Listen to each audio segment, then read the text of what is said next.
Good morning, four persons, friends, and family. This is the Catholic Ken Apologetics Show with me, your host, Ken Litchfield.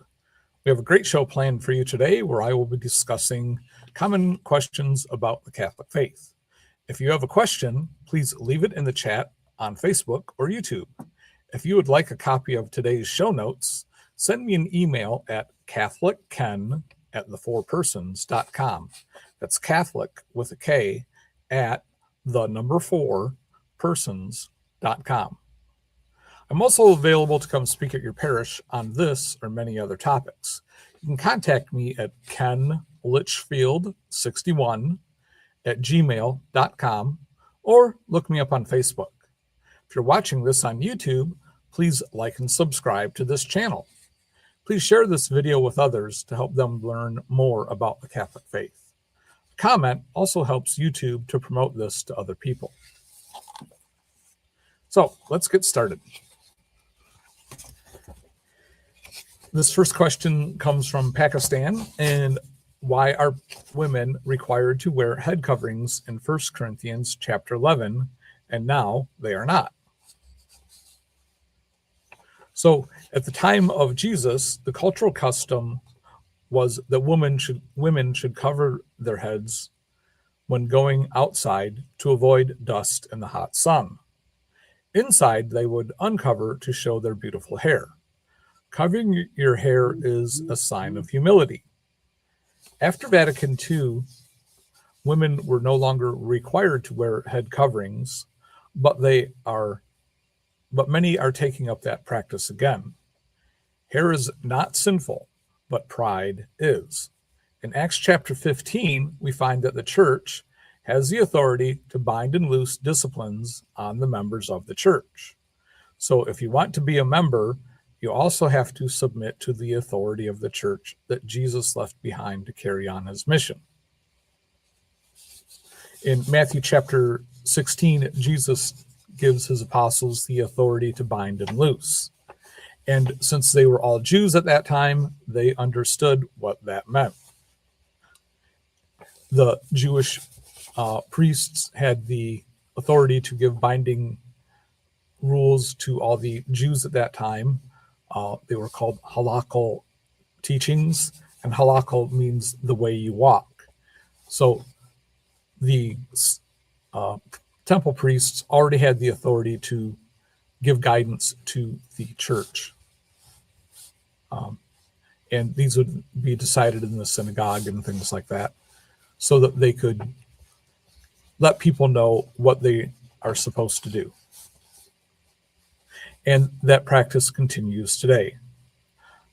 Many Protestant churches teach that, we use the Bible as our highest authority, but since there are a large variety of Protestant churches, it's obvious that they also use some man's opinion or guidance, the pastor's opinion, which might also be a lady, to actually impose the disciplines on the church. And the members are free to accept or reject those disciplines. But in the Catholic Church, since Jesus left his authority with his apostles, we recognize that our clergy, have the authority to give binding teachings to the members of the church. And just like when you take on a job, the boss has the authority to tell you what to do. If you volunteer in an organization, there's a leader of that organization, and that person coordinates the efforts of the organization. And if you want to be a member of that organization, you have to listen to and follow their direction. If nobody has the authority, then you just have chaos. Somebody has to run the show. And in the Catholic Church, Jesus left his authority with his apostles, who passed it on to their successors. And we find this passing on of authority in Acts chapter 1, where they replace Judas, and Peter even quotes Old Testament psalm and says, "Let his office another take." In the King James Bible, it even refers to that office as a bishopric. And in 1 Timothy chapter 1, Paul tells Timothy, remember when I laid hands on you. In 2 Timothy chapter 1, Paul again reminds Timothy, remember when I laid hands on you. And in Titus chapter 1, Paul tells Titus, remember when I laid hands on you. And that's how the authority of Paul was passed on to them. And we see this back in Numbers, I think, where Moses passes on his authority to Joshua by laying hands on him. That's how the authority is passed on. And in Titus, Paul tells Titus to teach other men so that they will know the faith correctly, and charge them to go out and teach other men to pass on the faith correctly. So unless you have somebody that can say this is right and this is wrong, then you just have chaos. And at least here in the US, a lot of people, they choose their religion based on their own personal taste, like they choose their favorite ice cream or what they want for dinner.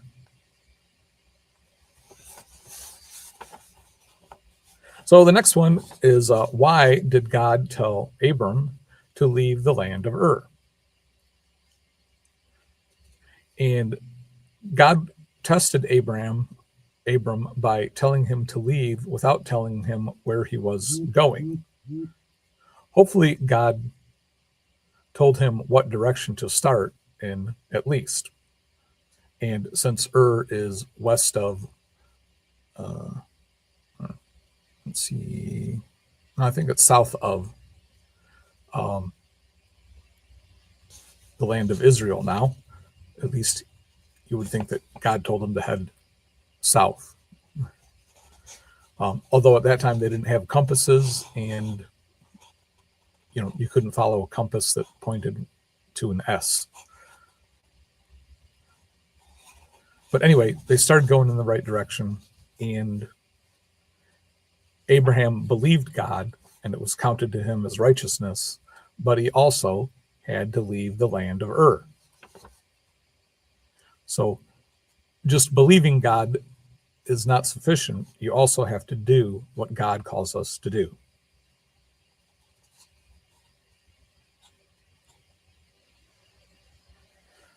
And God told Abram that if you obey, your descendants will be as great as the stars and the number of stars in the sky and the sands on the seashore.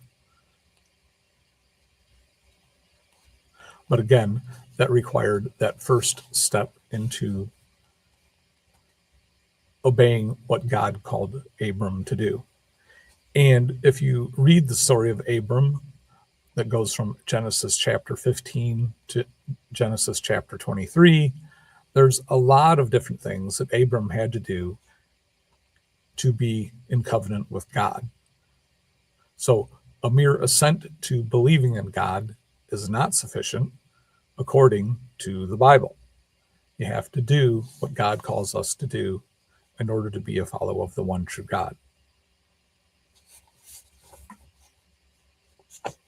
So the next question is, how can the serpent in Genesis chapter 5 be the devil who was made in the beginning? And we need to understand that God is outside of time and space. In the book of Revelation chapter 12, John sees 1/3 of the angels swept away as stars from the sky. Angels were created before the humans, but also were shown that they would be judged by and have to serve humans. Lucifer, and that name means light gatherer, so that's why he gathered 1/3 of the stars from the sky. He gathered up that much light. And 1/3 of the angels followed him in Lucifer's rebellion. And Lucifer appears as a serpent to trick Adam and Eve in Genesis chapter 5, but pre-existed all of God's later creation of the universe. So before God created anything in the physical world, he created the angels, and 1/3 of them left and became what we now refer to as demons. And Lucifer is the head demon that we also refer to as Satan. And since these angels are not of this physical world, they can present themselves in this physical world as any kind of physical thing that they would like to be. There's a story of Balaam and his donkey, and his donkey tells Balaam what to do. So, like an angel, you could say an angel spoke to Balaam through his donkey. So that's how the serpent can be the devil in Genesis chapter 5, because Satan can appear to us in many different forms, or as demons. And that's why it's important not to open yourself up to the spiritual world where you might invite in a demon and not an angel. You've been given a guardian angel either at your birth or at your baptism, and that is the one you should follow. That's the one that you should ask for guidance for, and you can ask your guardian angel to intercede with God for you. Don't invite demons into your life, even in what you might think is a game, because you might think it's a game, but they know it's an invitation. So the next question is, Muslims think the Bible we now have is corrupt, but how do we know that it is accurate?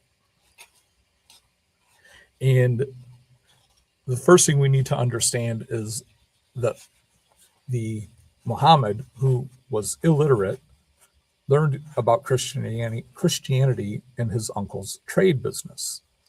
Muhammad was likely influenced by some heretical forms of Christianity. What Muhammad taught was preserved and handed on orally for 20 years before it was written down in 655 AD. After this official copy was made, other partial copies were destroyed to establish a standard text. The Quran tells Muslims to seek the people of the book if they have any questions about the Muslim faith. Since the Bible contradicts what Muslims teach, they have been taught that the Bible was distorted after the time of Muhammad. However, we have copies of the Bible that predate Muhammad, and they agree with our current translations. These copies include the Codex Vaticanus and thousands of other partial manuscripts. So we can rest assured that we have an accurate Bible and that Muhammad's teachings are the corrupted text, not about the Bible.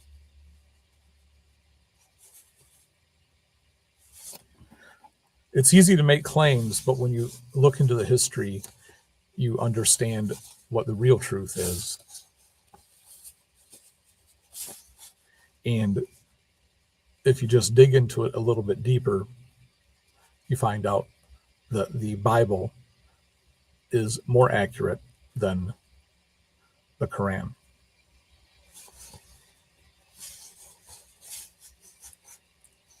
So the next question is, do the Jews still set aside virgin women to be the mother of the Messiah? And the answer here is the book of Isaiah is in the Masoretic text, which was translated and assembled between 500 and 900 AD. And it uses a word for young women to be the one who will give birth to the Messiah. Now, I am not aware that any Jewish sects set aside virgins in hope that they will give birth to the Messiah. We know that Jesus is the Messiah that the Jews are still waiting for 2,000 years later. In Matthew chapter 16 and Mark chapter 8, they recount that Jesus makes Peter the rock. In Mark's gospel, Jesus rebukes Peter right after he makes him the rock and tells him that he is Satan. So how do we reconcile these passages?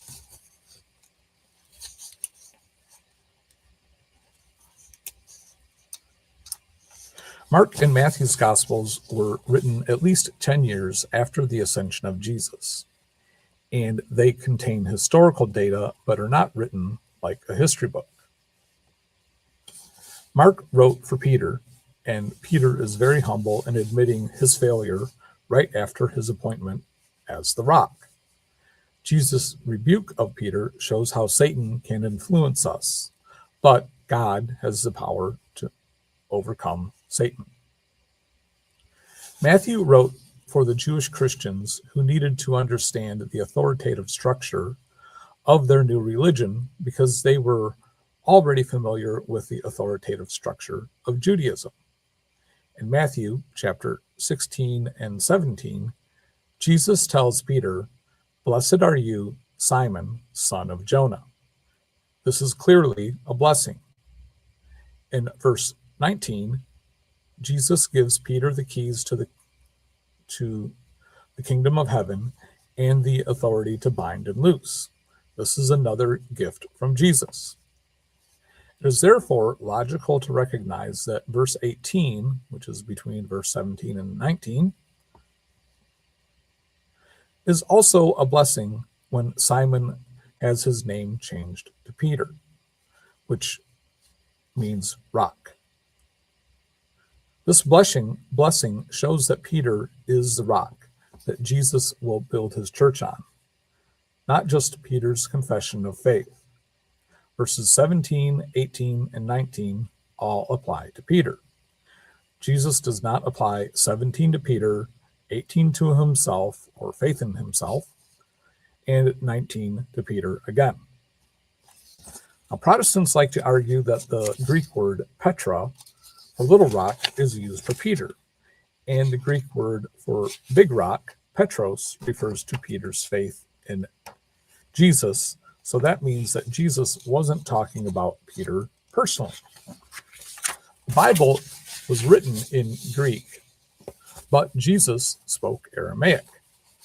And the same word, Kepha, is used for big and little rock. So Jesus was really talking about Peter all three times.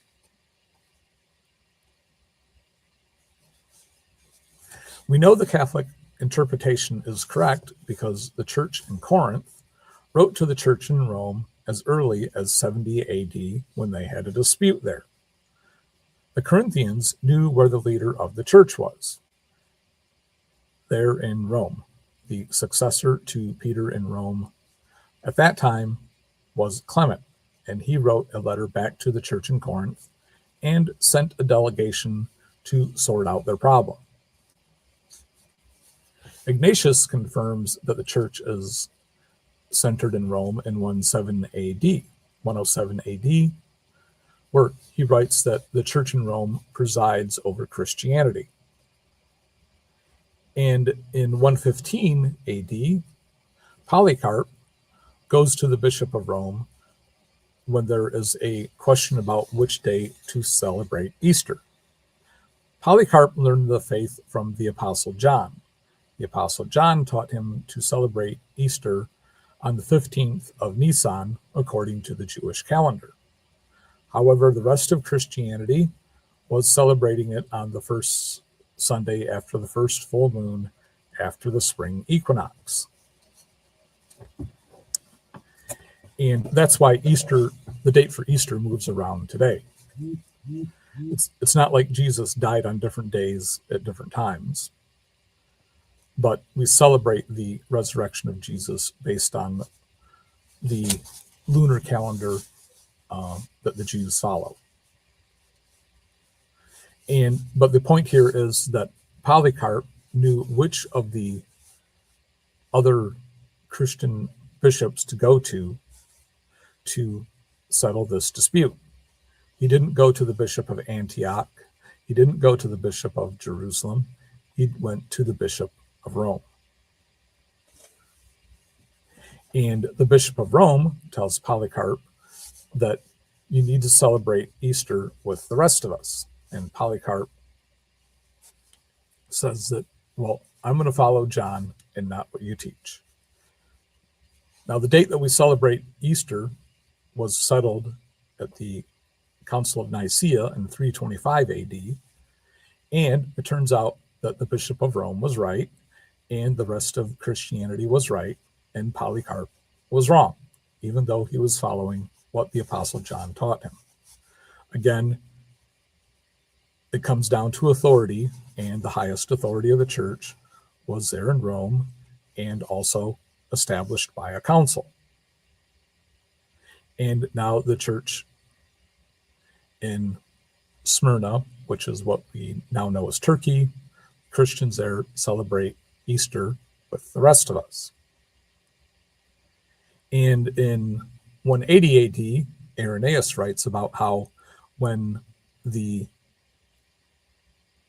if two churches have a dispute, all they have to do is check with the church in Rome to find out the correct teaching, because they have the teaching of Peter and Paul. So again, if you have a dispute on doctrine, check with the church in Rome. That's where the highest authority is. And in Tertullian, when he has a dispute with the Bishop of Rome about the Bishop of Rome forgiving sins, he sends a letter to the Bishop of Rome disputing his authority. But it turns out that Tertullian thought that if you commit one major sin after you become a Christian, you're out and you can never come back. But the Bishop of Rome was teaching that Jesus teaches that we should forgive our brother 70 times 7, or 490 times, which basically means as many times as necessary. And that was the correct teaching in the church.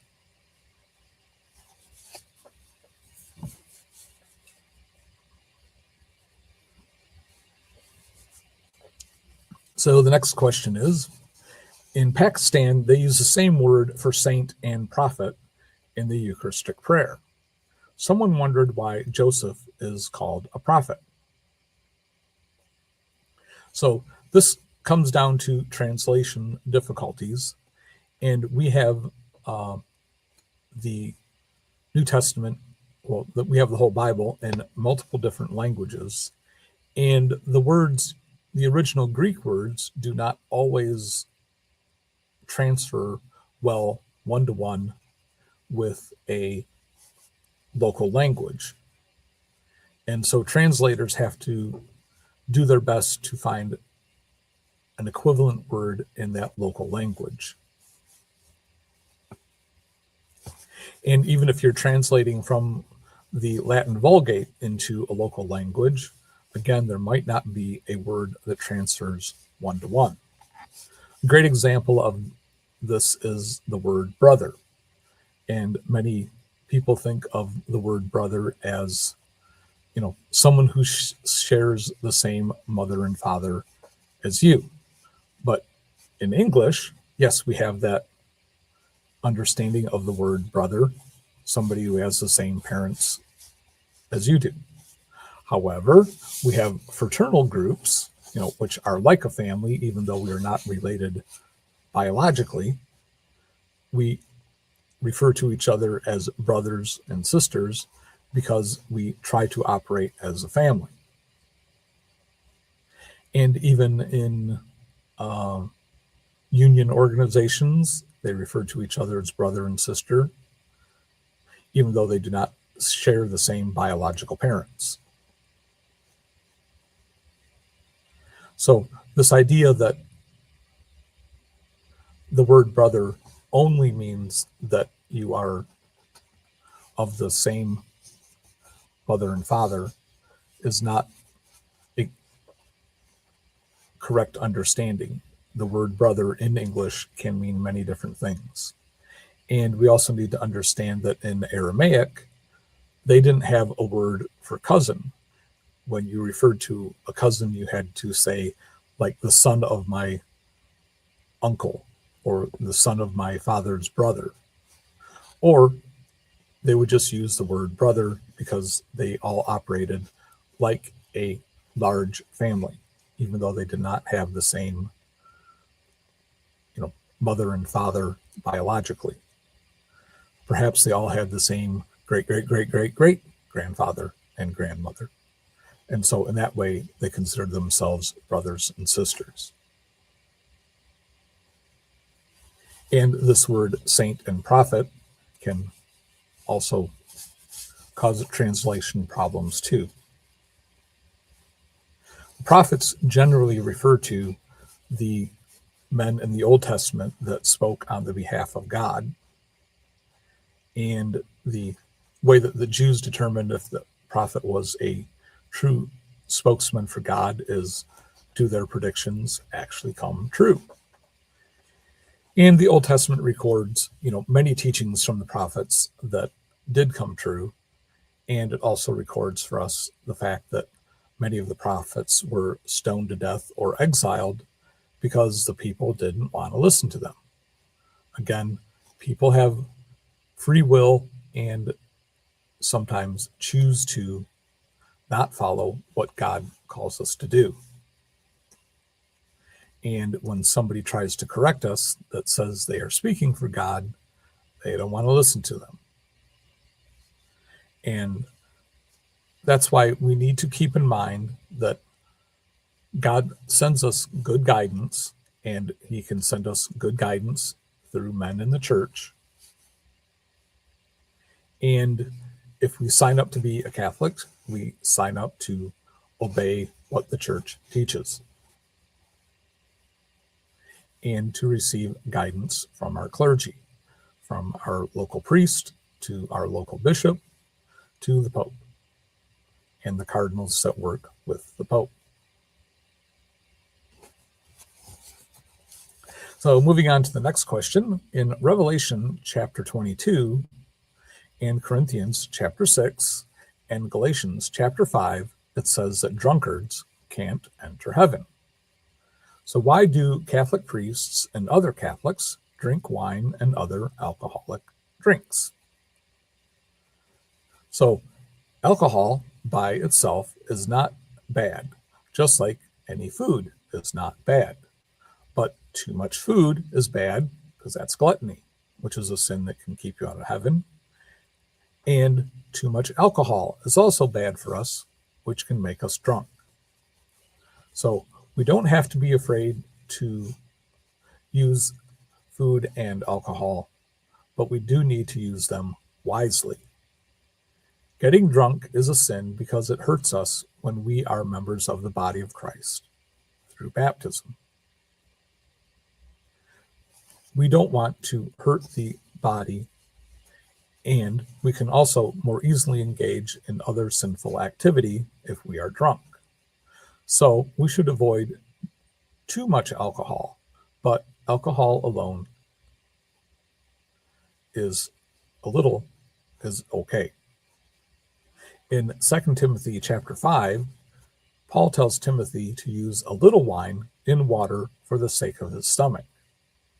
And Jews use wine and alcohol as medicine, and also in their mini Passover meals on Friday and the major Passover meal where they celebrate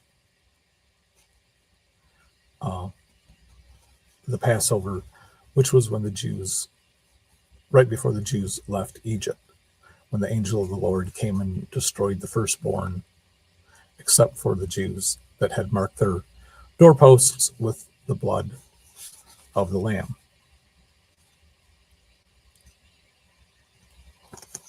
So this next question comes from Facebook, and it is, why do modern Christians only have one wife when Abraham, David, and Solomon had multiple wives? Well, first of all, Abraham only had one wife, Sarah. Hagar was his wife's maidservant, and Sarah offered her to Abraham in hope of fulfilling God's plan through her who gave birth to Ishmael. It was not God's plan, which he did fulfill through Sarah after giving birth to Isaac. So the understanding at that time was that Hagar, being the assistant to Sarah, her maidservant, was so intimately connected to Sarah that she was like an extension of Sarah. And since for year after year after year, Sarah did not become pregnant and fulfill what God's promise to Abraham, she thought that perhaps it was God's plan to fill that promise through Hagar. But no, that was not God's plan. God was testing them, and well after the time that Abraham and Sarah should have been able to have children, he gave them Isaac.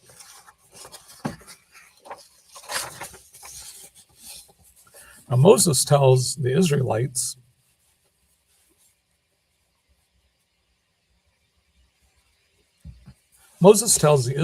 to take a brother's wife if the man dies to raise up children for him. A woman without a man has no rights in Jewish society. Women are in covenant with God through their father or their husband, through his circumcision. Now, baptism in the New Testament allows women and men to be in covenant with God. David took Uriah's wife, Bathsheba, even though he already had a wife. This was a sin, and God punished both of them by letting their baby die.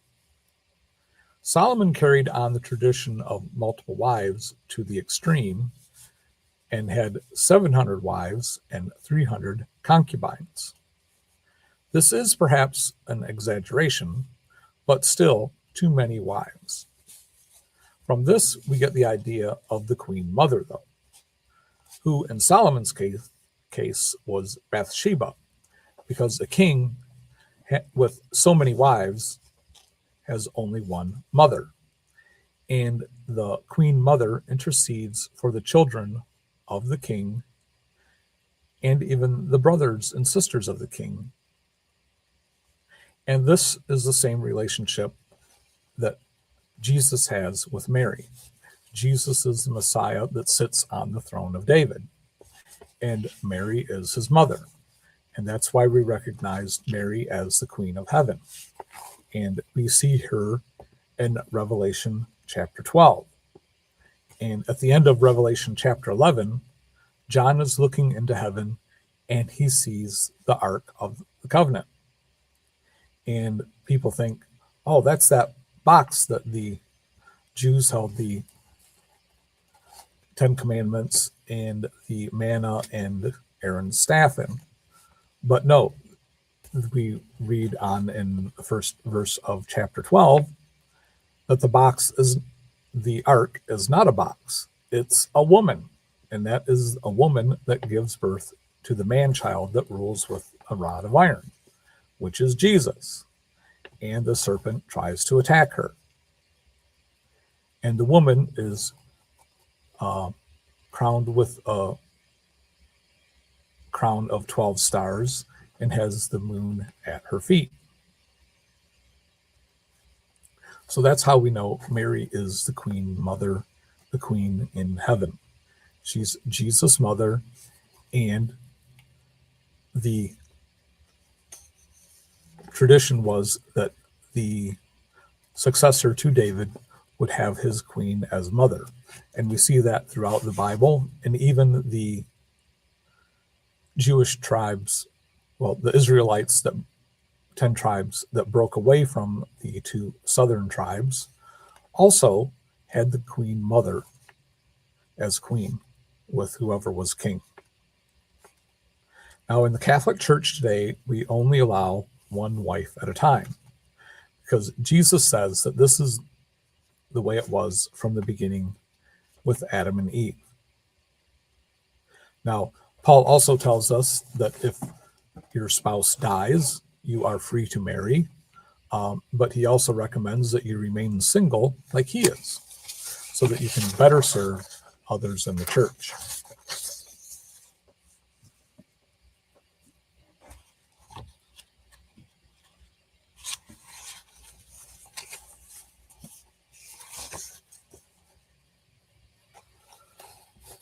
And also, in Genesis, it tells us that Abraham married Keturah, but this was after Sarah had died.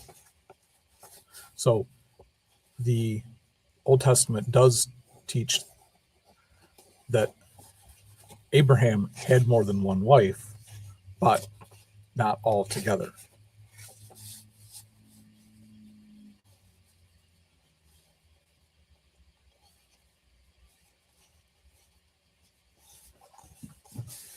The next question is, why does the Catholic Church teach that homosexual activity is a sin?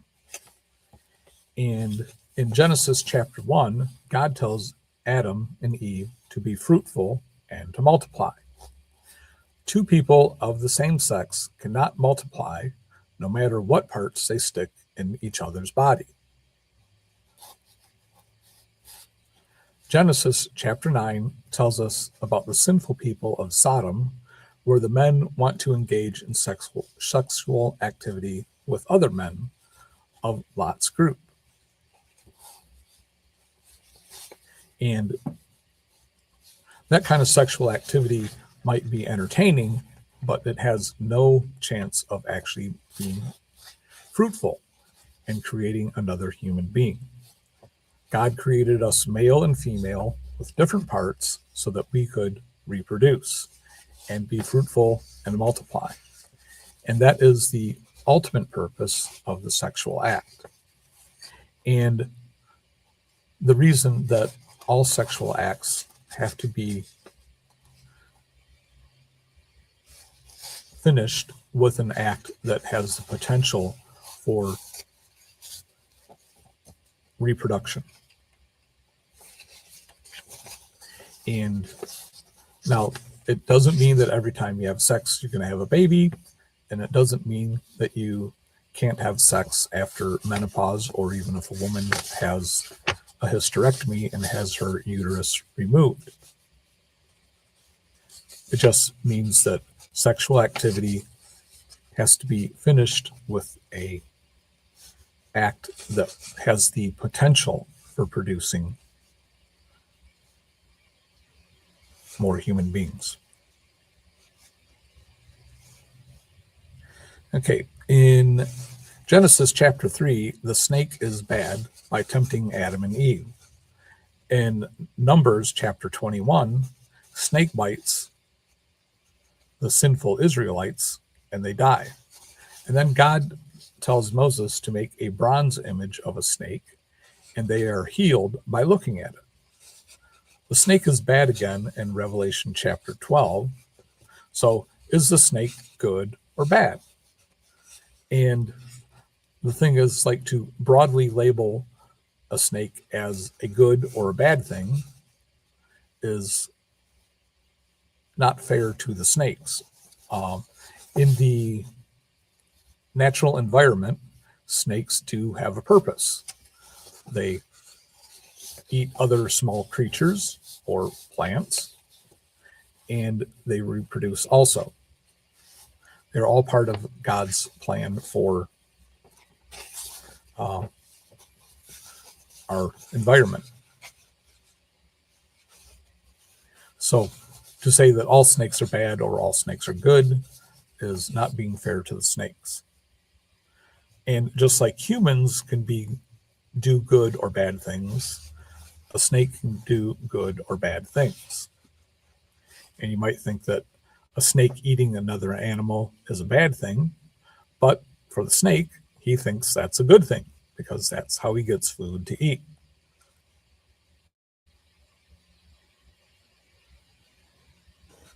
And like, if you were to say, Judas betrayed Jesus, so all humans are bad, that's not being fair to the rest of the humans. But in Genesis chapter 3, God describes the snake as the evil. Well, the devil possesses the snake and tempts Adam and Eve. And God curses the snake after that and tells him that he will crawl on his belly and eat dust. But not all snakes eat dust now.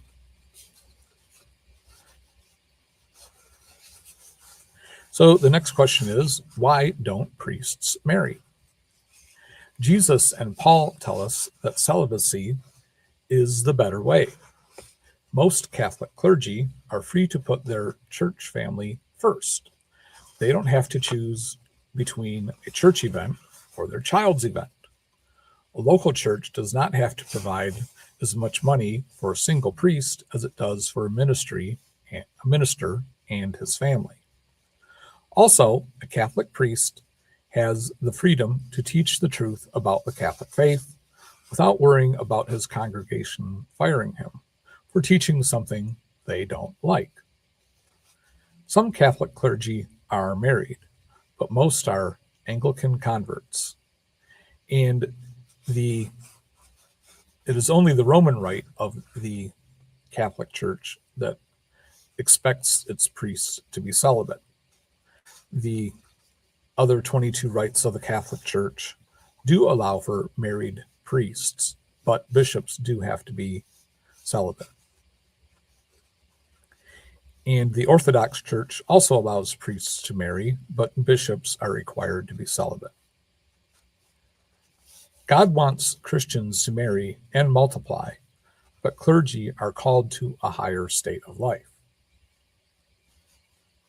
Now, some Protestants will say that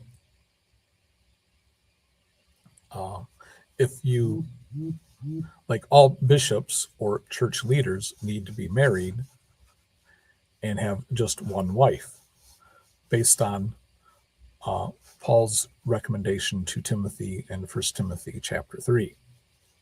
But Paul was dealing with Timothy in the situation that they were in at that time, where there wasn't a lot of single celibate men around. And the temple priests, they had to abstain from sex while they were serving in the temple. Since Catholic priests serve in the temple of God, the church, every day, it's better for them to be celibate and be prepared to serve God in a holy manner, just like the temple priests did at the time of Jesus. Jesus tells us in Matthew chapter 19, verse 12, for there are some eunuchs which were so from birth, and from their mother's womb, and there are some eunuchs which were made eunuchs of men, and there may be eunuchs which have made themselves eunuchs for the sake of the kingdom of heaven. He that is able to receive it, let him receive it. So here Jesus is talking about men who are willing to forego a wife and a family in order to better serve God. And that's what we call our priests to do. In Paul's first letter to the Corinthians in chapter 7, he tells them, I wish that all were as I myself am. And at that time, Paul was single. But each has his own special gift from God, one of one kind and one of another. To the unmarried and the widows, I say that it is well for them to remain single, as I do. So if bishops have to be married, Paul would not qualify to be a bishop. But we know that being single and serving the church is a higher calling, not a curse. But if they cannot exercise self-control, they should marry, for it is better to marry than to be aflame with passion, To the unmarried and the widows, I say that it is well for them to remain single as I do. Several times in this chapter, Paul comes down on the side of saying that virginity is better if you have not already married. Paul concludes with verse 38, so that he who marries his betrothed does well, but he who refrains from marriage will do better. In the first century of the church, there were not a lot of single men to be ordained as bishops. And this is why Paul tells Timothy to look for men with one wife to ordain as bishops. Paul, Luke, Timothy, Titus, Barnabas, Mark, and the Apostle John were all single. A single man does not have to worry about dying for the sake of Christianity. A married man has to think about how his death would affect his family. So even though both Jesus and Paul tell us that celibacy is the better way, this does not mean that marriage is bad. Marriage is part of the church that helps create the future church. For clergy, celibacy allows them to devote their lives in service to the church, like a husband is supposed to devote his life in service to his wife, and she likewise to him. At the time of Jesus, a woman was in covenant with God through her father or husband. Even though Mary planned on leading a celibate life, she needed a husband to be in covenant with God. Only men could be in covenant with God because only men can be circumcised, which was the symbol that showed that you were in covenant with God. Baptism, which is available to all, is the new sign of being in covenant with God. There were not a lot of single men available in the early church, so Paul instructs Timothy to find a good man with only one wife, to become the new clergy in the church. Also at this time, when you could be killed for being a Christian, it was good for the clergy to be celibate so that they did not have to worry about leaving a wife and children behind when they were killed for the faith. 60 years after the beginning of Christianity, we were on our third pope because the previous two were killed for the faith. Third pope, St. Clement, was exiled and then killed for being the head of the church. And I wonder how many married men would sign up to be ministers if they knew there was a good chance of being killed for the faith, like they did. Priestly celibacy is the general rule in the Latin Roman Rite of the Catholic Church. There are some Latin Roman Rite Catholic priests who are married, but most are single so that they can serve their churches better. The Eastern Rite churches do allow their priests to be married, like the Orthodox priests can be married. In the Eastern Rite Catholic Church and Orthodox churches, bishops are celibate and usually come from the monasteries, where the monks take on a vow of celibacy anyway. The Catholic Church does not teach that marriage is bad. The Catholic Church teaches that celibacy is better. There has always been a deep human intuition that celibacy brings great spiritual gifts, a heightened sensitivity to divine things. Even under the Old Covenant, a married priest had to be celibate while he served in the temple, performing the duties of a priest. Moses asked that the Jews abstain from conjugal sex while he ascended Mount Sinai, and the prophet Jeremiah was forbidden by God to take a wife in order that he might fulfill his ministry. The apostles and their successors had freedom of choice in this matter, at least until the 4th century, and when a large number of the clergy during this period did choose celibacy. There is a tradition that after their calling by Christ, those apostles who were married lived as though they were not. St. Jerome speaks of a general custom in the late 4th century when he declares that clerics, even though they may have wives cease to be husbands. Several early fathers, including Tertullian, Origen, Eusebius, Hilary, and Epiphanius, wrote favorably about celibacy.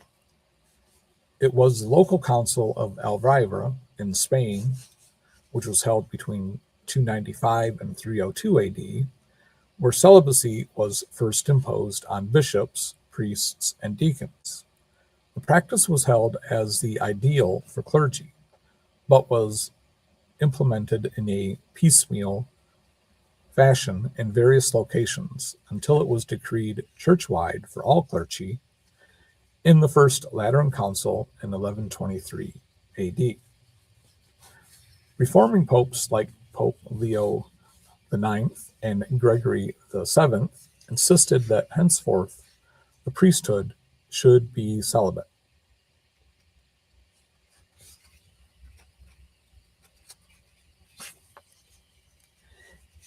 On October 1st, 1529,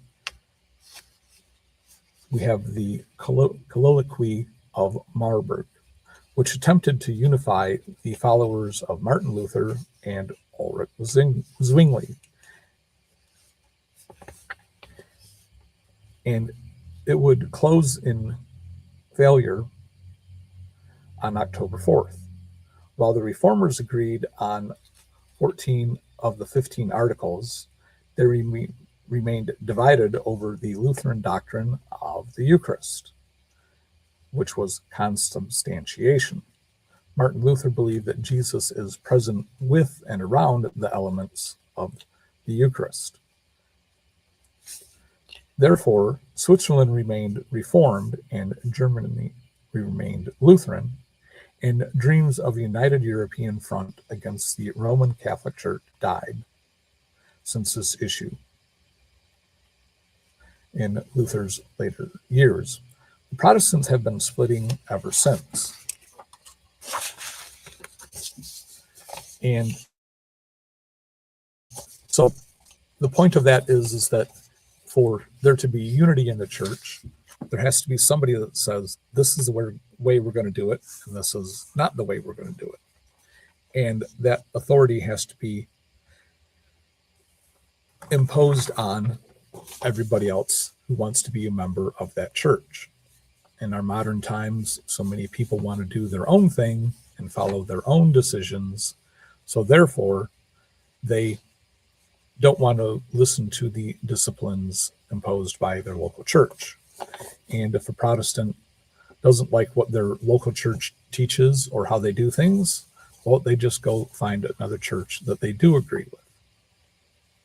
But in the Catholic Church, we have standards that our clergy are expected to follow and disciplines that the church imposes on us as Catholics. And if we want to be a Catholic in good standing, we have to listen to the church and do what the church tells us to do. Now, the church does not do that to just boss us around. The church does that for our own good. And if you find out why the church teaches what the church does, you find out, yes, in the end, it is for our own good.